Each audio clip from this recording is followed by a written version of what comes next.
Ya, assalamualaikum warahmatullahi wabarakatuh. Kembali lagi di channel saya. Nah, pada kesempatan kali ini saya akan berbagi sedikit tutorial bagaimana sih cara membuat soal di Google Form. Nah, langkah pertama yang kita lakukan adalah kita buka Google Drive terlebih dahulu. Nah, setelah kita membuka Google Drive, maka akan muncul tampilan seperti ini. Langkah selanjutnya adalah kita klik tulisan baru yang ada di pojok kiri atas. Klik, lalu akan muncul beberapa pilihan seperti ini. Karena kita akan membuat soal di Google Form, maka kita masuk ke Google Formulir. Kita klik saja, lalu akan muncul tampilan seperti ini. Nah, sebelum kita memberikan penugasan, kita beri judul terlebih dahulu. Misalnya di sini judulnya tugas 1 seni rupa. Nah, selesai, kita klik di tempat yang kosong. Mungkin ini diganti saja. Bentar. Tugas 1. Nah, selesai. Maka ini judul yang ada di bawah akan menyesuaikan judul yang ada di atas. Kemudian kita isikan deskripsinya. Nah, misalnya isilah dengan teliti. Sudah. Nah, kita sudah selesai memberikan judul penugasan. Langkah selanjutnya kita klik kolom yang ada di bawahnya. Nah, maka akan muncul seperti ini. Nah, sebelum kita membuat soal, kita tentukan dulu soal apa yang akan kita buat. Misalnya di sini kita bisa membuat soal esai ataupun pilihan ganda. Kita tinggal klik yang ada kotak yang ada di samping ya. Ini yang ada tulisan pilihan ganda. Kita klik saja. Nah, apabila kita akan membuat soal esai, kita bisa memilih pilihan jawaban singkat ataupun paragraf. Namun di sini saya akan membuat soal pilihan ganda, maka kita klik yang pilihan ganda. Nah, setelah sudah, ini kita tinggal memasukkan soal saja. Misalnya di sini saya sudah buat contohnya, misalnya, bentar, ini misalnya. Kita masukkan, kemudian kita beri pilihan gandanya. Misalnya di sini simetris, yang kedua asimetris, ketiga dinamis, keempat statis. Nah, selesai. Kemudian kita ini masuk yang ada tulisan wajib diisi ya. Oh ya, ini kita juga bisa memasukkan gambar ya dengan mengeklik ikon yang ada kotak itu di samping soal. Nah, kita bisa masukkan gambar di situ, namun di sini saya tidak akan memasukkan gambar. Nah, setelah kita selesai, maka langkah selanjutnya kita bisa mengeklik tombol yang ada tulisan wajib diisi. Nah, apabila kita tidak mengeklik ini, maka siswa akan bisa mengirim tugas walaupun terdapat soal yang belum terisi. Nah, apabila kita mengeklik ini, wajib diisi, siswa tidak bisa mengirimkan tugas apabila soal masih ada yang kosong atau belum terisi. Nah, di sini saya akan mengeklik saja. Sudah. Nah, setelah sudah, kita lanjut ke soal yang kedua. Kita klik tombol yang ada plusnya, maka akan muncul seperti ini. Ya, terus untuk soal yang kedua ini caranya hampir sama ya. Kita masukkan saja soalnya. Ini. Terus kita masukkan pilihan gandanya. Ini plakat. Terus akuarel. Yang keempat silhouette. Nah, setelah selesai, jangan lupa kita aktifkan juga wajib diisi. Nah, setelah selesai, ini kita sudah selesai membuat dua nomor ya, untuk contoh saja.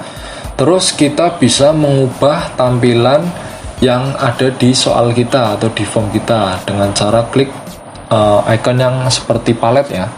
Terus misalnya di sini saya akan memasukkan gambar karena ini seni rupa. Saya memasukkan ini yang ada kuasnya, kita klik sisipkan.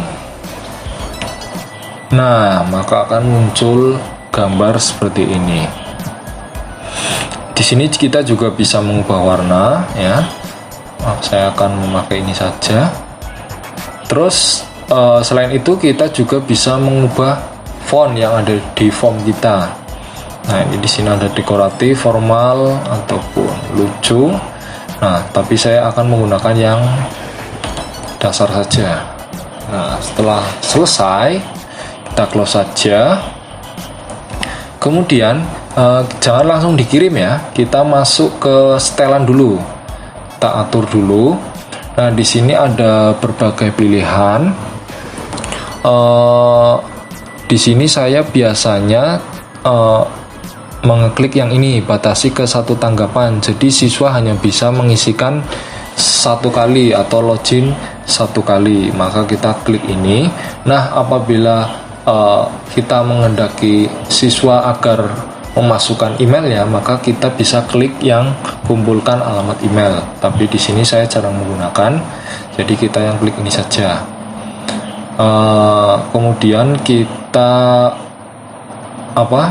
ini responden ya. Di sini responden, apabila kita mengklik edit setelah mengirimkan, maka responden atau siswa bisa mengedit jawaban setelah mengirimkan tugasnya, tapi kita tidak perlu, kita langsung masuk ke presentasi saja. Ya, kemudian kita klik yang presentasi, maka akan muncul tampilan seperti ini. Di sini ada pilihan tampilkan status progres dan acak urutan pertanyaan. Apabila kita akan mengacak urutan pertanyaan, kita bisa centang acak urutan pertanyaan. Namun di sini saya jarang menggunakan. Terus ada pesan konfirmasi. Ya, jadi nanti setelah siswa selesai mengerjakan akan muncul tulisan ya.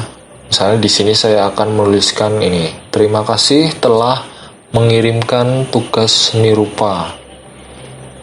Nah, sudah. Jadi nanti setelah siswa mengerjakan akan muncul tulisan tersebut. Kemudian kita akan menjadikan soal ini menjadi kuis. Kita aktifkan, jadikan ini sebagai kuis.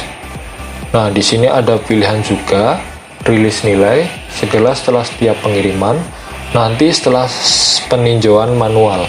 Jadi nanti apabila kita mengaktifkan ini, maka siswa akan langsung bisa melihat nilai setelah selesai mengerjakan. Namun apabila kita tidak mengaktifkan, siswa tidak akan bisa melihat nilainya. Nah, saya biasanya mengaktifkan pilihan ini. Ya, setelah selesai kita klik simpan. Nah, kita di sini sudah selesai untuk settingannya. Kemudian karena tadi soal ini sudah dijadikan sebagai kuis, maka kita akan memasukkan kunci jawabannya. Ya, kita masukkan poin per soalnya. Di sini misalnya nilainya per soal 50. Ya, terus kita masukkan kunci jawabannya. Jadi 01 jawabannya simetris ya, kita klik saja. Nah, setelah selesai, kita klik yang selesai. Nah, sudah. Lalu yang kedua, soal kedua ini caranya hampir sama. Kita masukkan kunci. Nah, ini poinnya terlebih dahulu kita masukkan 50. Terus kunci jawabannya silhouette. Kita klik selesai. Nah, kita di sini sudah selesai membuat soal seni rupa ya. Ini untuk sebagai contoh saja kita buat dua soal. Kemudian kita coba lihat tampilan seperti apa yang akan dilihat siswa dengan cara klik plat hijau. Nah, jadi nanti tampilan siswa yang bisa siswa lihat adalah seperti ini. Kemudian ketika kita akan mengirimkan soal ini, caranya adalah dengan cara klik kirim. Ya, kita klik saja, lalu klik yang ini. Nah, ini akan muncul tautan. Ya. Jadi nanti link ini bisa kita share ke siswa. Tapi di sini kita perpendek saja agar tidak terlalu panjang, lalu kita salin.